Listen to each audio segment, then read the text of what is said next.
Welcome to the Total Soccer Show and our latest batch of listener questions. On this episode, we're debating the most entertaining World Cup teams. We're asking if this is the year for Harry Kane and the Ballon d'Or. We're talking about something called aura farming and that's going to make us sound 100 years old and much more. My name's Ryan Bailey. Joining me today, my fellow 100-year-old Taylor Rockwell. Hello, Taylor. Hello, Ryan Bailey. I am really excited. I was going to try to give you a succinct answer to every one of the questions that you threw out there, but I'm not sure I have one for the first one. I do for the rest, including the Aura Farmer one, a thing that I definitely understand fully and don't have questions about and didn't have to Google and feel like a 1,000-year-old man for doing so. Aura farmer sounds like someone working the land in the Midwest. Yeah, it's a crop, like isn't it? That. Yeah, I believe it's an agricultural practice. Or like a Star Wars occupation? Yeah, it's like moisture farming. You know, that's exactly. That's what they did after they farmed all the moisture. Yeah. And aura is a really fancy vegetable in Whole Foods that's so expensive that you've never tried it. Is it not also like one of those rings that cost like $400 and tell you Taylor you're wearing still one. alive? Taylor's wearing one. Taylor's wearing one. Taylor hates it because it shows me how much sleep I'm not getting. It is just constantly flashing red with like, you're going to die. I'm like, thanks, ring. That's fun. Oh, that's fun. I'm glad you wear jewelry that tells you that. Joe Larry, how are you? Hey, I'm great. I guess doing better than Taylor. I don't know. I feel like I've got a decent grasp on the aura farming thing as our resident young person, but I'll admit, like, we hope you do. Even I'm not quite in the target demo for this, so I'm curious to hear what your children had to say, Ryan, and we can go from there. Oh, yeah. We'll get to that in good time. Not before we said hello to Graham Ruthven. Hello, Graham. Hello, Ryan Bailey. I mean, you do quite a lot of aura farming, Ryan. Like when you talk about the cool kids in the Patreon, that's definitely aura farming. Not the sort of aura that you maybe want, but it does farm some kind of aura. So aura can be... I'm learning so much. The aura that you're an old person and also uncool by doing that. Yeah, it's a twofer. Well done. But if I don't care about being uncool, that makes me cool again. You keep telling yourself. I would say being repetitively nonchalant, doing it so other people notice is aura farming, I think, at its core. Yeah. All right. We have much to learn on this question. But what's we'll moisture get to it. farming? Let's go back to that. You would understand if you lived in the desert, Taylor. Wow. True. Okay. Before we get to our lovely slate of listener questions, patreon.com/Total Soccer Show is where you go if you like to support us. You'll get bonus episodes, including a bonus listener question about the Messi effect happening in MLS right now. What does that mean? Bonus feed. Go find out. Also, some bonus video content and access to our Discord server where all the cool kids are hanging out, farming various things. There's that aura. Yeah, Joe, like, is it just having a well? Like, having a well is moisture farming, right? Like, if you just bring it up, you're like, I farmed it today. I did it. Having a window's moisture farming, isn't it? Right? Yeah, I suppose you could do it in all sorts of ways. I always imagined in Star Wars that they had, like, cool tech that somehow was this machine that extracted water from the air or something, you know? This isn't the aura you're looking for. Look at you, a Star Wars guy now. I'm cool, Graham. I know films from 40 years ago. You're welcome. Very good. Patreon.com/Total Soccer Show. Do join us there. We'll love you if you do. Let's start off the show with Kenneth Side, and K-Sides has been in touch with this one and says, before we all go deep in this year's World Cup, let's take a quick look at the surface and which groups do you think are going to be the most entertaining and watchable for neutrals this summer? Joe, I start off with a controversial question. Okay. Are any of these teams entertaining? Oh my goodness. I would say teams so. or groups? Yeah, Teams groups. Yeah, they contain teams. Yeah. This is what happened when we let Ryan, I hate international soccer, Bailey lead off this question. So, to be honest, I kind of started with a similar line of thinking just to eliminate the groups that I think were not the answer to this question. So let me rule out a few groups first before I get to my real answer. And I hope we have some consensus on this, but I'm curious to hear what y'all think as well. It's probably not A, B, or D was my initial thought. So that's Mexico's group, Canada's group, and the U.S.'s group. This is for neutrals, not for U.S. fans. Obviously, I'm going to enjoy watching Group D more because I feel some level of investment there. But really, those Pot 1 teams are weak, and so that means that you don't have the same like star power leading the group, I think, to make them a real contender here. So I tossed those all out, then I went through some of the other ones. Group I think, is the juiciest group on paper. Mm-hmm. On paper. So hold on, I have a different thought. That is my second choice in all of this. We got France, Senegal, and Norway, and then one of Bolivia, Suriname, or Iraq. Are those teams going to be entertaining to watch? I mean, I know international soccer is not club soccer in that way, and we've seen France can still be fun, sort of, even while they play incredibly boring soccer. I'm just not sold. Like, I don't know that those games are going to be the best games with the most star power. Most star power, sure, but the total package, maybe not. Now, I might be overthinking this here, but I landed on Group F, which feels a little hipster-y maybe, but it's the Netherlands and Japan with Tunisia, and then one of Ukraine, Sweden, Poland, or Albania. And I think Sweden would really tie that group together quite nicely because they would up the talent, like the top-end stars quotient a little bit. But the Netherlands play fun ball, I think, with some of the Provaza players they have. Japan do as well. And then you might get one other team in Sweden that has something going for them in a way that I can really latch onto as a neutral. So that might be overthinking this. In fact, it probably is. But when I add in the tactical quotient, I do end up with F. But Graham, you already said it. I is a good choice too. In its own. Yeah, I mean, Norway they were the pot 3 team that everyone wanted to avoid, right? So whichever group they landed in was likely to be an interesting one. I hear you, Joe. Like France are not always the most entertaining. Certainly under Didier Deschamps. Maybe that will change after this World Cup, given that this is going to be his last tournament. But right now they still play Deschamps ball. Senegal, having just watched them at AFCON, good team, talented, but are quite stodgy. So those games might not be the most entertaining. But I have faith in Norway being the ones who might actually bring the sort of attacking football in that group. So yeah, I was the standout. F was F, you said, Joe, with Netherlands, Japan, and I would be... On talent alone, Sweden would be in that group, but they've been horrible recently. They've finished like 4th in a 5-team group. I don't think they've won a game in a long time. They've just changed managers. Graham Potter is their new manager for the playoffs, so I'd kind of be surprised if they emerged through that playoff path. But F was on my radar. I also had, at the risk of contradicting you, Joe, on like the pot 1 teams. Sure. Group B from a competitive standpoint, I do think is going to be quite interesting. Now, those teams are Canada, Qatar, and Switzerland, and then it's going to be a European playoff team that could be like Wales, I guess, that come through that. Or it's Italy, right? That's that. I hear playoff. Your enthusiasm, Graham. It's so palpable. I knew I was missing a team. It's Italy, right? Yeah. That's that playoff path. So I guess that Very could be Italy, Canada, Qatar, and Switzerland, which is relatively interesting. But I feel like that would be a group where, maybe with the exception of Qatar, everyone can take points of everyone and everyone can progress through to the last round. So from a competitive standpoint, that was on my radar. And finally, look, I don't know if this is a personal bias, but I feel like Group C could maybe be a little bit interesting. At least I hope it's interesting, because if it is, that probably means Scotland have been competitive. But I think there will be...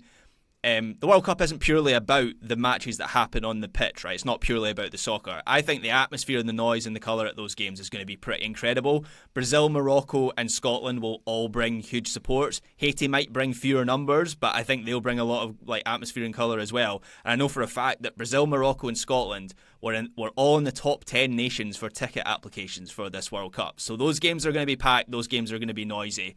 Unclear if the matches will be all that entertaining, but yeah, I think there's going to be stakes in a lot of those games. There's historical connections between Brazil and Haiti as well. Like I think Brazil played a friendly after the earthquake to like raise funds, and I think there's been some diplomatic back and forth. So a connection there. But I think ultimately, Graham, the thing that kind of hurt that argument is just that I think Haiti's going to get shelled in that group. And so when you have one team that I don't think is going to be particularly competitive, I feel like it's going to be Scotland and Morocco kind of struggling each other to death to finish top or to not finish behind by too much. So delighted I've got a ticket for that game. That's going to be... But I mean, I think there's entertaining match. Anytime you have Brazil in there, I think like because they could be incredibly electric and fun. They could also be dysfunctional, and that's fun in its own way. When I said no to will any of the teams in Group I be entertaining, I meant that specifically regarding Bolivia, Suriname, and Iraq. Whomever comes out of that playoff, I don't think is going to set the world alight. But I think France, Senegal, and Norway will be really entertaining in their own way. I also had Netherlands, Japan, Tunisia, and whomever comes out of that other European playoff as being one.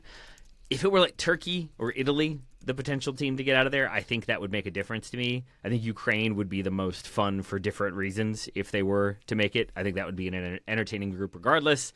And my kind of sneaky underrated one is Group K, because you got Portugal and Colombia, who I think will both be very solid. You have Uzbekistan, who are a good story. Getting a point would be a thing that they will celebrate. I imagine they will have supporters travel. I also think no one will know anything about them. Even having watched them play, I think they're going to be a team that people don't have a ton of experience with and will expect them to play one way. So if they spring a surprise, they could catch somebody out.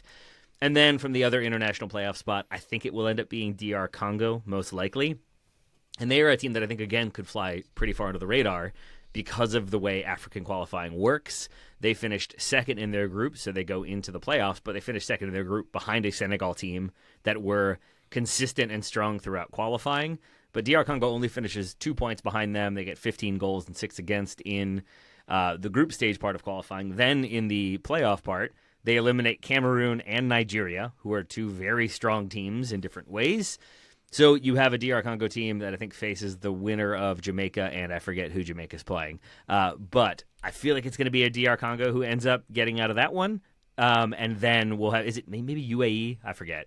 But either way, I think it'll be a very interesting group and like have very good narratives around the games. Might not end up being the most aesthetically pleasing at times, but I think narratively speaking, we'll have a lot to watch in Group I. Is it kind of like a Murphy's Law thing where if you expect a group to be entertaining, it won't be, and vice versa? Maybe there's going to be an element of that too. Sure. That's not what Murphy's Law is, but you know what I mean. I think it's exactly what it is. Who's Murphy? Played for Ireland in the 90s. It's a Jack Charlton team. Very good indeed. I don't love. This is just another reminder that there's so many groups in this World Cup as well. I also don't love that England is in Group L. You remember when Super Bowl 50 and they ditched the Roman numerals because L is not a great thing to have in sports, and then here we are. What's the problem with England being in that group? Seems good to me. And me. New Caledonia, by the way, is the other team in that playoff. New Caledonia, Jamaica, DR Congo. It is wild. Like we talked about the positives of the World Cup expanding, and it is cool to see some of these countries at the World Cup, no doubt about it. And I can see a compelling argument for people liking that. It is wild that you're adding so many games, and you're adding worse teams, first of all, so you're diluting the competition. You're adding so many games in the least consequential part of the tournament, and so many of those games you've added are going to involve teams that really probably shouldn't be there. Just from a competitive standpoint and from like a viewership standpoint, it's horrendous. Like it is truly just the most obvious cash grab of all time, and it's not ideal for the consumer. There you go. All right. Thank you very much, Kenneth Seiden, for that question.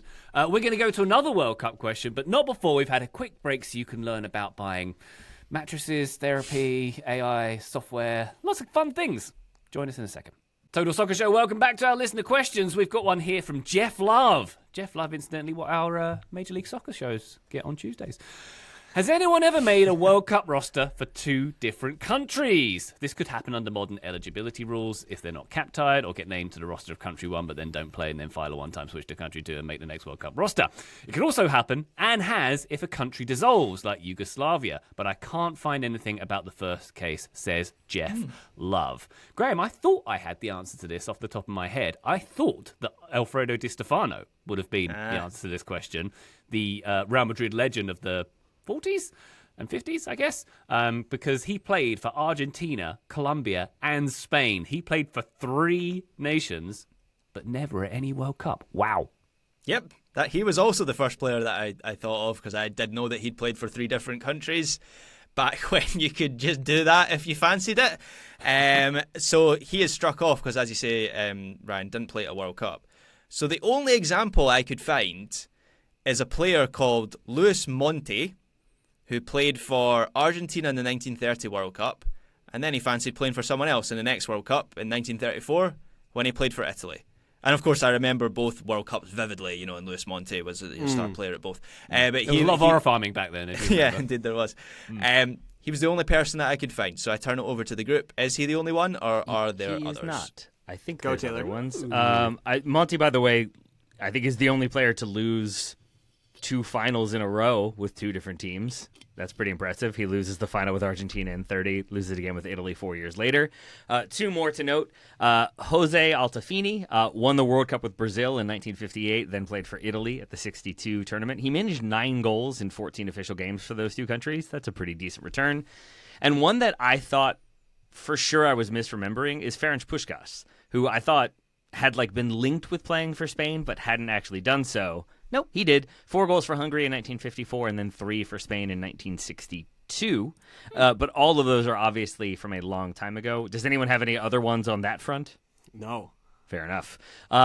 Obviously, those are all from a long time ago and before eligibility rules start to change and be sort of codified. Since then, it's many fewer options, I would say. There is a very good example of the second point about countries changing that I'll get to. But generally speaking, I think if a player is good enough to be in consideration for a spot at the World Cup, chances are they've already played in competitive games, aka qualifiers. So rare is the case that a player would be like called up having not made an appearance in a competitive fixture, then switch after that one. The closest that I think maybe could have happened is Diego Costa.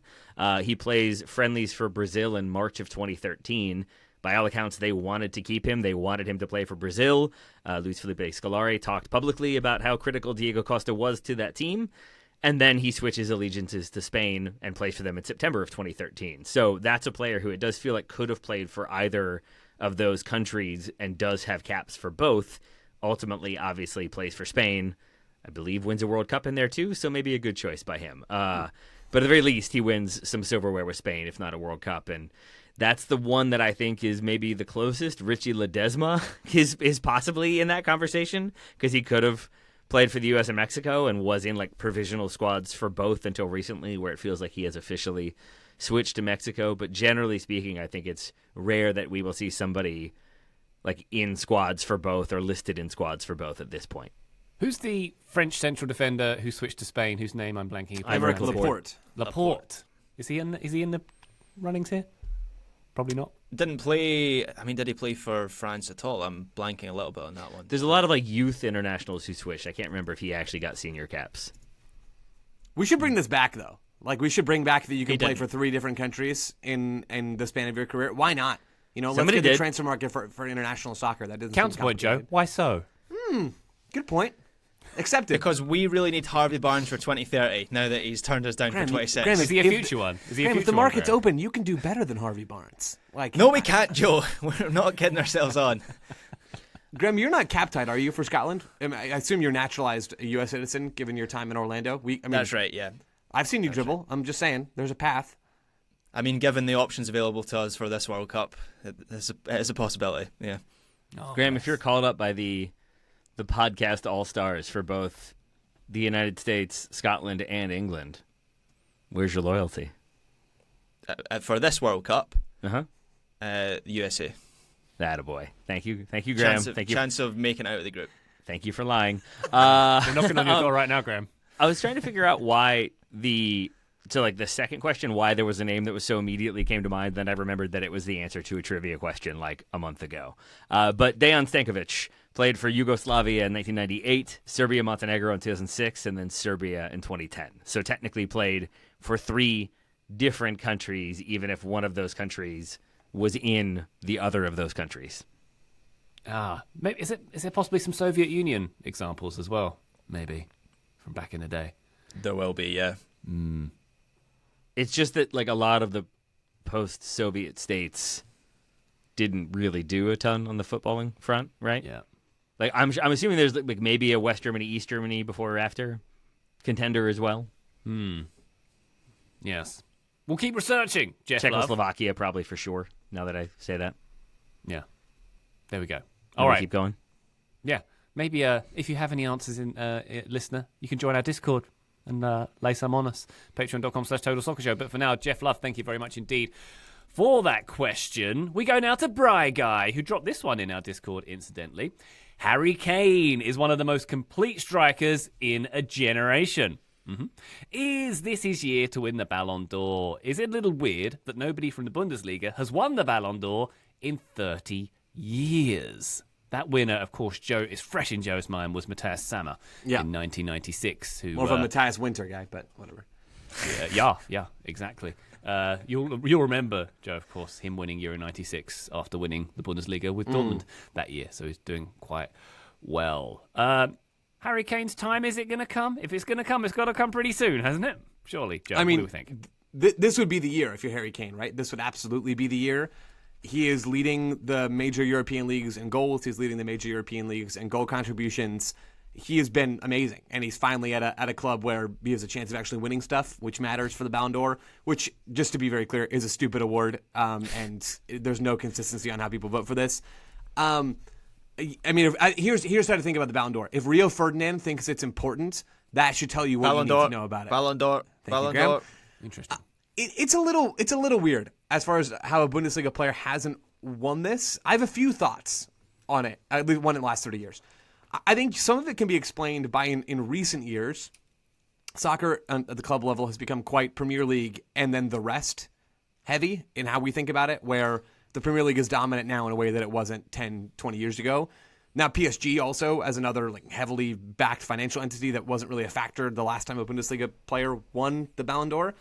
I think then if you go back a little bit, maybe into the 2010s, you have the Ronaldo-Messi duopoly that made it so that nobody else really was going to win that thing, and that's how it is until Luka Modric won it for reasons, I guess. Again, really good, helpful award that tells us a lot. The 2000s and the late 90s, Serie A was quite strong, and maybe you had some bigger names in that league.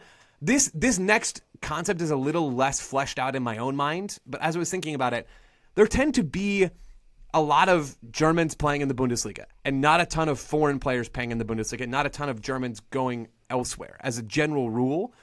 And that made me think, well, if part of these awards is international success for your country, which again, whatever, then Germany needs to win stuff. Like Germany needs to be really good for a Bundesliga player to. They have won stuff in the last 30 years. Well, they have won stuff. That's true. But think about then adding that into all these other factors, where all of a sudden now you have the fact that Germany hasn't won things in the immediate past, and then before that you had the Ronaldo-Messi duopoly, and then before that you had other leagues that were contenders like the Bundesliga. So again, I do think this is a bit weird, and it kind of feels like a Bundesliga player is due. But I think the makeup of the league, combined with the other trends around the highest levels of European soccer, combined with the fact that this is not a rational award, that makes me think that we can at least explain a lot of it away. Yeah, so 2014, Germany won that World Cup. That's right in the middle of the Messi-Ronaldo duopoly where no one is going to get. And also Messi makes the final opposite Germany in that World Cup, so he makes it far enough that he can still win it. It might have been Ronaldo that year, I can't quite remember. But the other thing to consider is Lewandowski should have had one. He should have won it in 2020 when they cancelled the Ballon d'Or, and he was very much the presumptive winner that year. So I don't know how much this stuff matters. I just find it funny that Joe. I was almost had a timer on my phone of when Joe would call the Ballon d'Or stupid. I broadly agree it is a little bit stupid, and I always find it a bit weird. Like the Rio Ferdinand thing is during a Champions League final. Like Vinicius is scoring in a Champions League final to win the biggest prize in club soccer, and he's thinking about. It reminds me of tennis point coming here. Andy Murray won Wimbledon for the first time, and people would be like, "Oh, well, that's BBC Sports Personality of the Year sorted for this year." He has just won Wimbledon. Anyway, same thing with Vinicius Junior. I don't really understand it, but I think yes, this year could be Kane's year because you've got Bayern Munich as a Champions League. I think the winner of the Ballon d'Or is always going to have to win something on the club level, and Kane is playing for a historically strong Bayern team that could be a Champions League winner, and obviously there's a World Cup this summer where the unthinkable could happen, and if that were to happen, Kane would absolutely be he's already second favourite. I just looked at the odds there. I thought he was third. I think the page that I'm looking at was second favourite, but behind who? Mbappe was the favourite, and then Kane, and then Yamal, Rice, Haaland, Elise. I have Yamal second in the one that I saw. I had Mbappe, Yamal, Kane, Vinicius, and Yamal is the only one that I think is like the most logical contender there. More on that in a moment. I will say, Joe, I think like you outlined it well. A couple things I wanted to add to why the Bundesliga doesn't get as much love. I think it's a weird like double-sided sword or double-edged sword, whatever, because if Bayern win the league, for example, to your point, like Graham, like you need to win something at club level. It's sort of seen as like, yeah, Bayern won the league, so what? Oh, Bayern won the DFB Pokal too? So what? They do that every single time.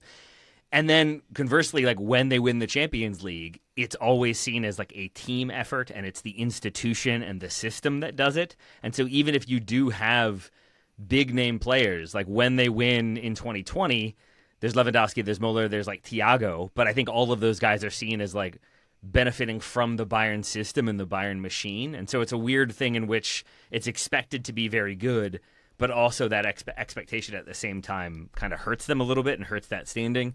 The Bundesliga itself, the 50+1 and the kind of financial limitations and constraints there, I think also is never going to be perceived as like a league of superstars. I think it generally is seen more as like a league of Germany, to Joe's point, and then kind of a selling league where your best players are going to go play for Real Madrid or Barcelona or somewhere in England. And so it doesn't have maybe as much cachet, rightly or wrongly. And lastly, is that goalkeepers and defenders just aren't really prioritized when it comes to the Ballon d'Or, or very rarely are. And that's an area where I think Bayern have been strong. Joshua Kimmich and Manuel Neuer, I think, have been the best in their positions in years in which they maybe could have won the Ballon d'Or, but others are ahead of them, namely Messi and Ronaldo, as Joe already outlined. To this year, like, with the way things are going for Real Madrid and just the way things are being covered and discussed, like, I don't know how it's Mbappe or Vinicius. Like, maybe Mbappe, they turn this around and Mbappe wins the Champions League and is head and shoulders above everybody else. But even with a strong World Cup campaign for France, it's still just, I don't know if the needle's going to move that much. It feels like it's Lamine Yamal to me, and then Harry Kane, and it's whomever does more at the World Cup. Yeah. The only other one I would say is, like, this could be the year similar to when Modric wins it, of, like, there's no major, like, superstar contender, and so let's look at people who maybe have been very good for a long time, who put together very good runs and deserve a little bit of recognition. And if PSG were to, say, repeat, and if Morocco made a deep run, like, maybe it's Achraf Hakimi, because he's been, I think, the best player at his spot for a number of years. It has been so good for club and country for so long that, like, you could have a sort of relatively unheralded player in terms of the Ballon d'Or come through. But it is a more open year than I thought it would be. So maybe this is the year for Harry Kane until England crash out in the knockout round. All right. It'll be decided by the World Cup. It almost always is. Like the last World Cup, 2023 is the award for the 22 World Cup because it's the Winter World Cup. It's Messi, who by then is an Inter Miami player. He didn't win it for anything that he did with Inter Miami. He won it because he won the World Cup.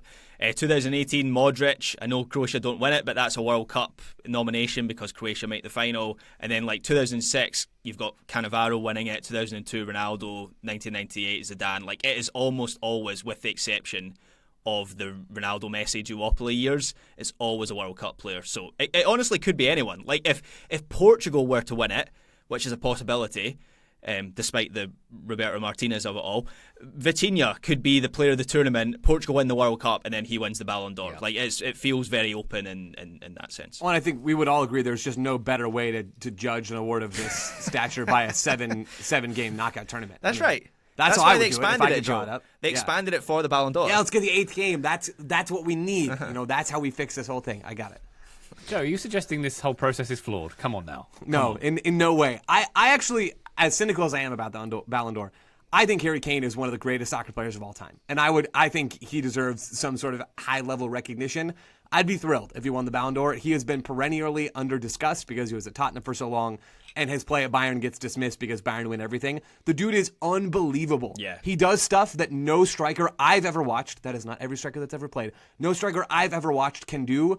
The dude, I'm pretty much convinced, could be like a, I don't know, at least a championship level number 6 at a league. I mean, he is so fantastic at literally everything you could want in a number 9. I would kill to have Harry Kane, like a player of that level, play for the U.S. I mean, he's unreal. Is there any argument that there's also, like, maybe a slight bias against the English? In this warranted, room, yeah. Presumably. I mean, just from, like, yes, in this room, and then also, but, like, from a Ballon d'Or standpoint, like, I do wonder, especially with the dominance of the Premier League these days, I wonder if there's just a slight, like, if it's between Kane and Lamine Yamal, I feel like if it's just sort of like a toss-up, I feel like it's going Lamine Yamal's way, just generally speaking. Go on, Ryan. I would agree with that, but also when we mentioned earlier in this question about the dominance of the Premier League in the last 30 years, it's not actually been a Premier League award, like being awarded to a Premier League player very often, right? This is the point I was going to make. Barcelona and Real Madrid lobby for this award more than any other two Real clubs. Madrid do? I had no idea. What? Did they So in that sometimes sense- not go? So, like, from that, there then may be the consequence of an English bias. It's maybe not meant as that, but that could maybe count against. I wonder if Bellingham if England win the World Cup, heaven forbid, and Bellingham has a good tournament, is it Bellingham with Real Madrid lobbying for him to win it? Like, is that what happens here? He's not even playing at the moment. He's not fit, but could happen. I do love, to my point, that, like, with the Bundesliga in Germany, it tends to be seen as a team effort. Graham, you go through all the winners who won it after they won the World Cup, and then you get to 2014, and it's like, nah, team effort. Germany team effort, not one individual. Nope, it's got to be Messi again. It's Messi all the way. There we go. All right. Thank you very much indeed, Brian Guy, for your question there. Let's take a quick break. When we come back, we're talking fan-owned clubs and aura farming. Join us then. Total Soccer Show, welcome back to our listener questions. Reed Richards has been in touch and asks, how do fan-owned clubs function? Assuming they need the same front office staff as all other clubs, how are these people, chief soccer officers, general managers, etc., hired and fired? Is it a true direct democracy where each fan owner gets a vote on each club decision? Is it akin to a subscription service where different levels of donations get you access to different levels of decision-making power? Are there any things that one would get for being a fan owner? Self-satisfaction for me, I will say. There are two fan-owned club fans on this here podcast. Graham, I'll go first if you don't mind and sort of explain a bit about how AFC Wimbledon works, which has been fan-owned since 2003. We have a supporters trust. It's called the Dons Trust, which is like a non-profit supporters society. It's a trust, I suppose.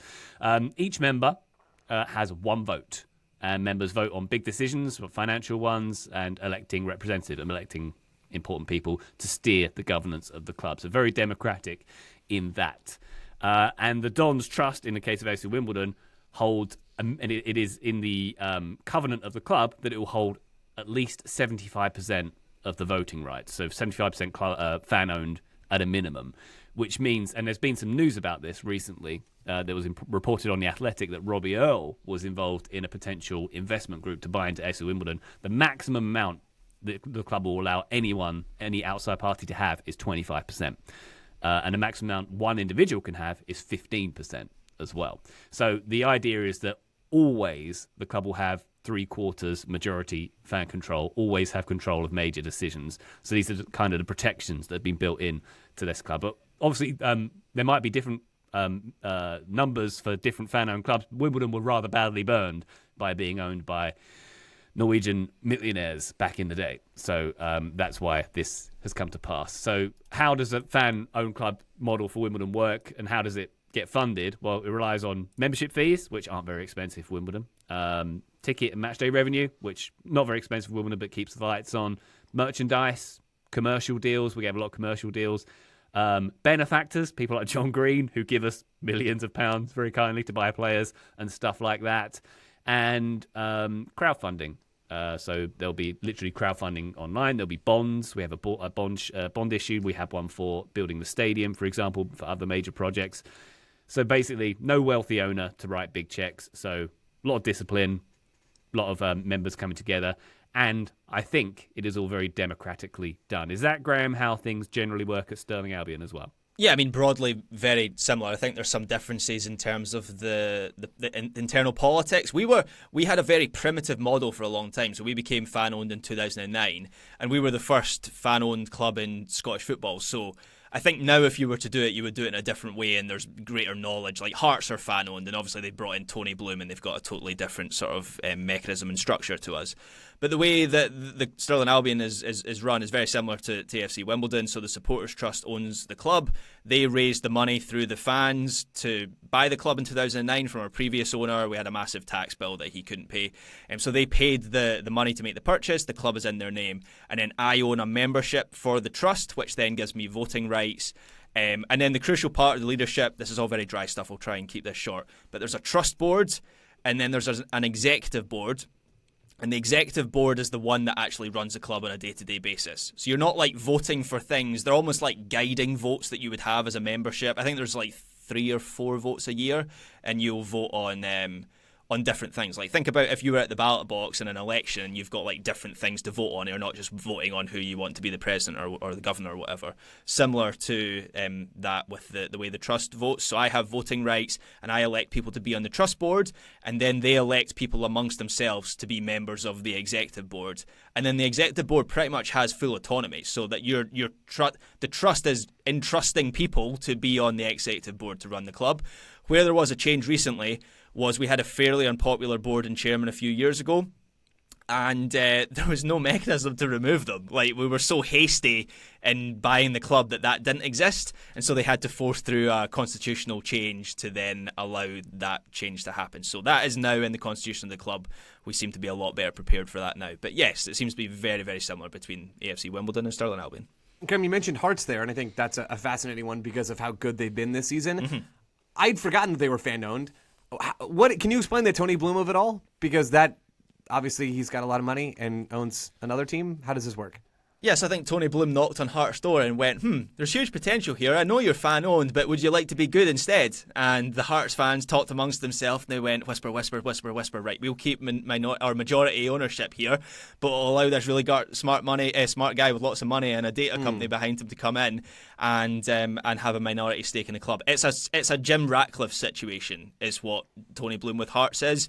He is a minority owner, but he controls, or rather Jamestown controls, he's not actually making day-to-day decisions, but his company controls like the football side of things, because basically they have made the judgment that they can turn Hearts into title challengers, and that investment, 10 months on, is looking pretty good for them right now. So yeah, it does happen. Like Wrexham, Taylor and I did a one-on-one episode on Wrexham last week. They were fan-owned until all of a sudden someone rich with a lot of money knocked on their door and said, do you want us to make a documentary series about you? And we'll go to the Premier League in a few years, which looks like it's going to happen with Wrexham. So there are different kinds of structures for fan-owned clubs. Yeah, that kind of leaves me sort of the upside and the downside of the fan-owned model. The downside is that if you are majority fan-owned, I suppose maybe Hearts goes against what I'm about to say here, but you have a ceiling. Like AFC Wimbledon have a ceiling. They're never going to be in the Premier League because you simply can't, on a fan-owned model of a relatively small club, you cannot generate the revenue required to get that far up the league. We don't have a Hulu deal or anything like that. So, indeed. Have you thought about selling gin? Yes. Why don't you have a Super Bowl commercial? That'd be a good idea. These are all good ideas. I'm going to put these to the trust. Thank you very much for suggesting that. So the downside is there's a ceiling. You can break through the ceiling, arguably, and it takes a lot of luck and a lot of things to go right, I suppose. But that, for me, is outweighed by the upside, which is that we have full autonomy over the club. We'll always have control. It'll never be taken in a direction we don't want it to be taken into as a majority of fan owners. So that, I think, is worth its weight in gold to me, and that's much more important to me. I am happier that Wimbledon are in League One and I control and have a piece of the club than us being in the Premier League and having owners who aren't great. I think that makes a lot of sense, Ryan. Can I ask you a question? How do you think about your level of control in the club? Because maybe from my perspective, I think I would be a very different sort of fan, frankly, and with different opinions than you. And probably the things that we would think would be best to be done maybe would not be the same in every situation. Oftentimes they would, right? How do you think about that? Like, is the reality of your stay in the club, it's quite small, right, in the grand scheme of things because of the structure that's been presented. And so it doesn't really matter that you and I think about the sport a little bit differently and maybe would prioritize different things because we don't really have that granular of a say? Or how do you think about all that stuff? I think the thing that stands out to me, Joe, is it's a democracy. I know you've had your opinions about democracy and you'd rather that there's dictatorships everywhere, obviously. But what a poll. I like, obviously not all the fans are going to agree on the same issues. And we have this discussion at AFC Wimbledon right now. Lots of people want more outside investment to push on. Lots of people want, no, I'd rather stay smaller and keep our control. So there is, but ultimately, it's a democracy, right, and the majority wins. So I cool support that model. I'm cool with that. Yeah, because I'd rather that than a billionaire comes in and move us to a different country or does something appalling. For me, it's like a safety net as well. And I remember a while ago we had a discussion. Were we talking about USL expansion fees, or I can't remember what we were talking about. And Joe, you kind of came at it from the other side, which was, I found that like a really interesting discussion because for me, fan ownership is like, with Stirling Albion, I don't want to be complacent about this, but we're never going to disappear. We're never going to go bust because the club is never going to, there's never going to be a democratic majority to outspend our means because we've been there in the past and we faced like a financial oblivion and the club dropping out of the league system entirely. That's just never going to happen. And also with the base of fans that we have, there's just always going to be people who are going to put their hands in their pocket every single year rather than a billionaire who decides on a whim, nah, I don't fancy this anymore and just ditches the club. So for me, we're kind of going through this discussion, Stirling Albion, at the moment of since we become fan-owned, we've become a lot less successful. We used to be like a second or third tier team, and now every season we're basically, with the one exception year when we won that title, we're basically fighting to stay in the SPFL every year. So there's a discussion of like, do we want to bring in outside investment? Who could we find to do that? It wouldn't be Robbie Earle or anyone of that ilk. It would be like a local businessman or business person. But for me, it's the security and it's the It's the knowledge that the club is going to be around in like 20, 30 years. That's the value of it for me. There you go. Question Taylor. for you two, which I think we've already kind of like hit upon at points, but I wanted to ask anyway. Like if you look at the way the U.S. government is established, I'm going somewhere with this, I promise. There are different reasons why we have a bicameral legislature, but there is the idea that like I think the founding fathers referred to the House of Representatives as like the rabble needing to be heard from, but then at the same time the Senate needing to be like the deliberative body that checks the House. Whether or not that is still the case remains to be seen. My question for you all is, in your experience, do you feel like there are moments in which like mob mentality can take over a little bit, or there can be sort of like an idea of how things need to be like becomes how everybody thinks, and almost like there can be groupthink taking over when you have fan-owned clubs? Or do you think it tends to be more deliberative and rational, generally speaking? I think that definitely happens in a micro sense, Taylor. I don't know if I've seen it in a macro, like, running of the club sense. Like, so far, I think people tend to be quite rational between, like, their footballing opinions. I see it all the time with players. There'll be because we're quite a small fan base as well, it can grow to be, like, the entire fan base thinks the same way about a single player. Mm-hmm. And I'll be, like, the one dissenting voice being like, I quite like Cammy Clark, maybe we should give him a new contract. Not that those things go to votes. But I think when it comes to the running of the club, I'm not really aware of anything kind of nefarious in that sense. Although maybe that's yet to come further down the line. Yeah, I think I'd agree with that. Obviously, there are disparate voices within the community, but I mean, groupthink can take over in any manner of ways. Depends how messaging is handled, and etc. and so on a big scale. And it's all about the way things are presented to folk, I suppose, Taylor, in that respect. But I think what I'll finish off with this question is saying that the fan-owned model very much influences the way I think about teams. And I remember having this discussion when I was first talking with Charlotte FC about when the club was being formed, because the American perception of sports, where at the Super Bowl the owner will go up and get the trophy, which is utterly grotesque to a European to see. The fan-owned model, and probably the European model, is that the owner doesn't own a team, and then they never will. They will come and go, owners. It's the people, it's the community that own the team. The community owns every team. And it's the person who's signing the checks is kind of irrelevant at the end of the day, because, as I say, the club will outlast them. So that's kind of my philosophy on all soccer teams, really, which doesn't bode well if you are a billionaire who's bought a team, I suppose. But just the way I see it. I mean, that's obviously a very sort of syrupy way to look at things, Ryan. I agree with you. That's how I consider teams as well. But that's in direct conflict with the modern capitalism of soccer. So it's more of a philosophy than something that's enshrined, I suppose. But yeah, there you go. Now I want to know who accepted the Lombardi Trophy when the Packers won the Super Bowl. I'm assuming it's their CEO. The mascot that wears the big cheese head. Yeah, cheese. They just had a block of cheese, they set the trophy on top of it. Yeah. Cheesy, the sentient block of cheese. Yeah, that makes sense. Beautiful. Yeah. I don't know. That's a good question, though. Obviously, because they are they're sort of the US exception to the whole thing, right? Yeah, they're the only one, I think. Yeah, there you go.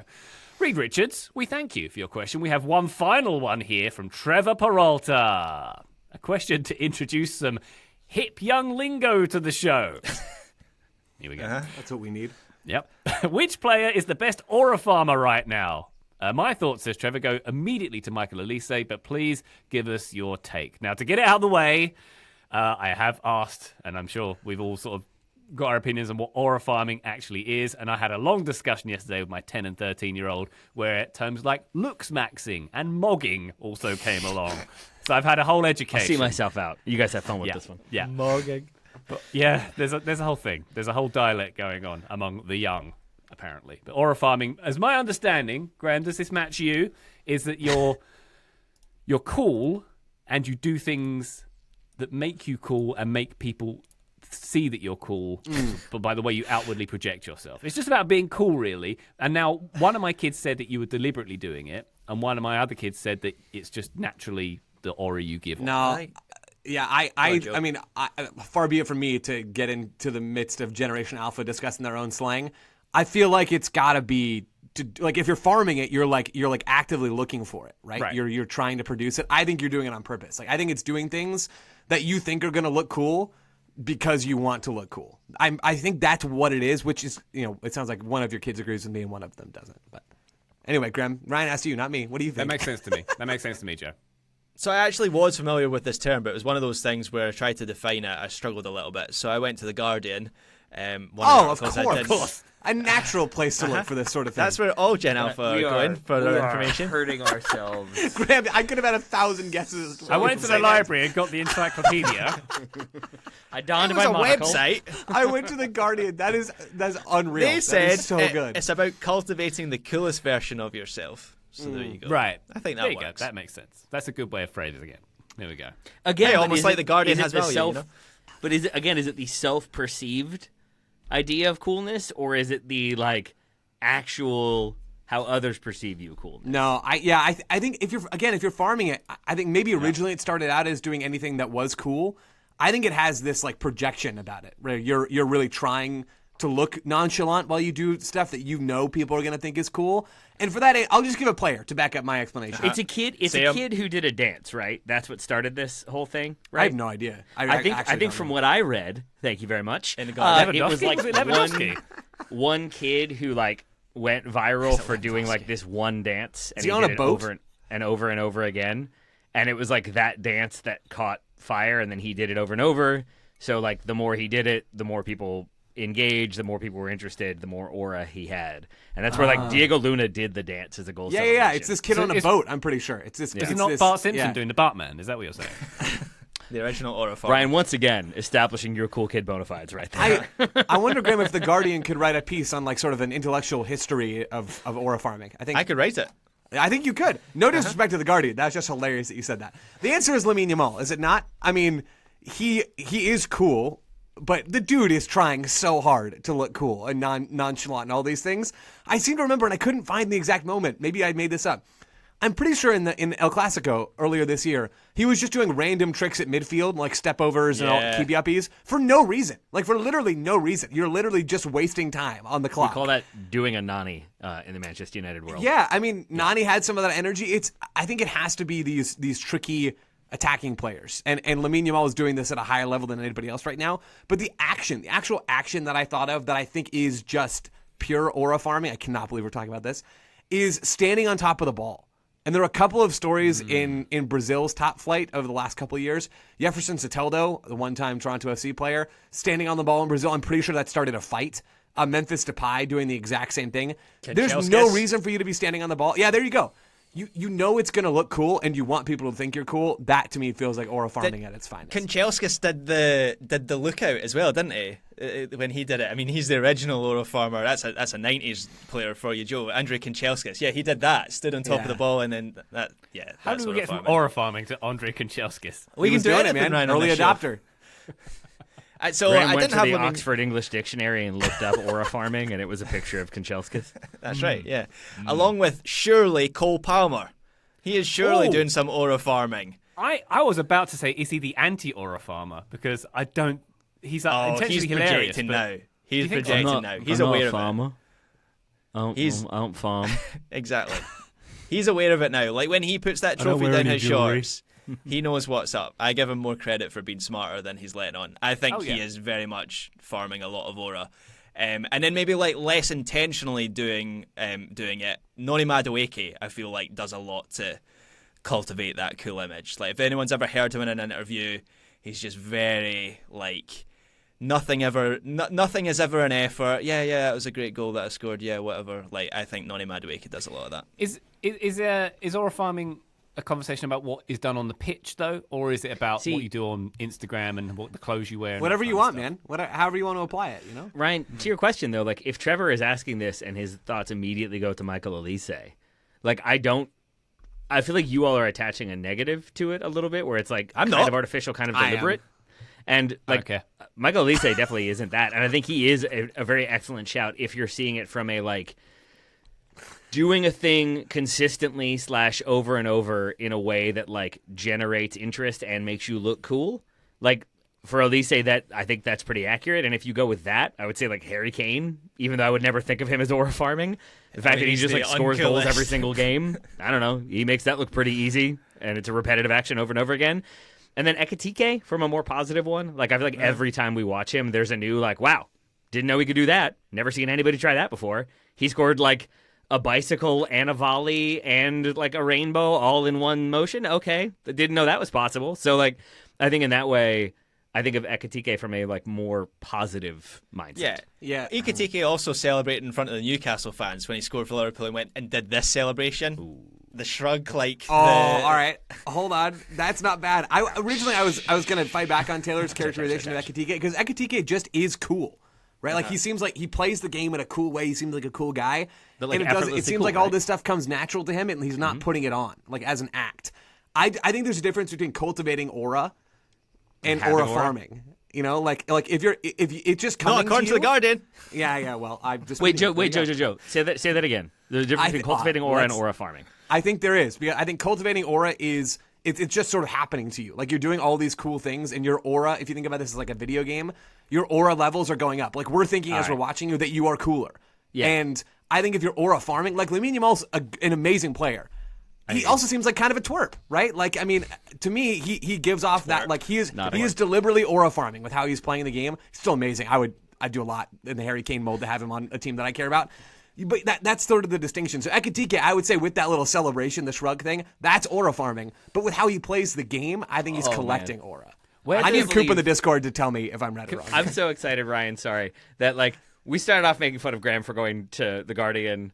I'm not even going to say where I went to find my research, but we ended with Joe drawing a distinction between farming and cultivating, and I feel like that right there, my friends, is a perfectly on-brand way to approach this question. Yes, it is. Where does the female soccer player Alicia Lehman stand on the aura farming index? Someone who obviously does a lot. She's derriere farming. Thank you very much. I'll see myself out. Ew. But like obviously very image that was conscious. A good joke. I hate you like, guys. I liked it. Very. Wasn't sure if I could laugh at it, if I'm honest. Millions and millions of Instagram followers. Maybe doesn't have the product on the field necessarily though. Is that feels like very deliberate aura farming to me? But is it cool? It's probably not cool, right? Yeah, but how much is she aura farming, and how much are clubs doing that? You know, I don't know. I don't know enough about what she's doing to cultivate the aura. Sure, you don't. Just being like an Instagram celebrity rather than a soccer player, I suppose. Yeah, I don't know. Maybe. I mean, I think the excuse me, the coolest women's soccer player is Trinity Rodman. I think coolness just oozes out of her. But I don't know whether she's aura farming. Like, I don't think the distinction gets difficult. I think she's just cool. And I was thinking Tobin Heath. Tobin Heath. Like everything that Tobin Heath did, I feel like was authentically Tobin Heath. Like she wasn't trying to put on airs on the field, and that's just how she played. Yes. Like she just was this tricky, skillsy player, and that was kind of the whole thing. I don't have any issue with that. You know, I truly think your cultivating versus farming explanation is accurate. Like Trinity Rodman is cultivating aura. Yeah. Versus like posting on social media and like seeming like you are good, but maybe also like Dest aura farms. Dest with like posting his own comps and whatever on social media, like you're trying too hard, bro. You know, that's remember Dest, I think on Instagram would like post his own highlight reels, and I think has his own, I think he wore when he's getting a haircut like his own brand of haircut cape or something along those lines. He's trying too hard, man. You're aura farming. But Trinity Rodman is just legit cool. Like Dest, I don't know, man. I'm not so sure. I need to get on Etsy and get myself a customized haircut cape. Yeah, clearly doing it wrong. I hope, listener, you have young children who are cringing along as we had this conversation. I'm cringing. Yeah. I liked it more than I thought I would. That question was fat with a PH. Now I'm cringing. All right, Bet. we're good, right? Bet, Taylor. That's another one, apparently. It sure is. All right, that's enough. Trevor Peralta, thank you very much indeed for your question. We did a tour of a school last week, and when we went to one of the classrooms, on the whiteboard was 6'7" with a giant X through it, and I feel like I understood the teacher's policy towards that particular phrase, expression, numerical system, whatever it is. So there wasn't math class then? That'd be funny. I couldn't believe it the first time Sophie, who is 6, hit me with a 6'7". She also hit me with a Sue like a few weeks ago. I was like, what's happening here? She shouldn't do that, but that is hilarious. It's Sue the name of the last lady. I hate it, but I also kind of loved it at the same time. It was a weird moment. I'd love if Sue worked at the school and she's a lunch lady. And you're like, who made your lunch today? Sue. Very good. All right, Trevor, thank you very much for your question. Thank you to everybody who's asked a listener question. If you'd like to do so, TotalSoccerShow.com/questions, or our preferred route is our Patreon. Patreon.com/Total Soccer Show. Get yourself in our Discord. Come say hi. Find the relevant channel. Ask us a question. And ask us lots of other stuff in there. We love it when you do so. That's it for this episode and for this week of shows. Taylor Rockwell, thank you very much for everything you do, sir. Thank you very much for everything you do, sir. Thank you very much, Joseph Lowery. Thank you very much, sir. And thank you, Graham Ruthven, you aura-farming son of a gun. Thanks, Ryan Bailey. And thank you, listener, for joining us on this one. We'll be back on the feed very shortly indeed. But for now, bye!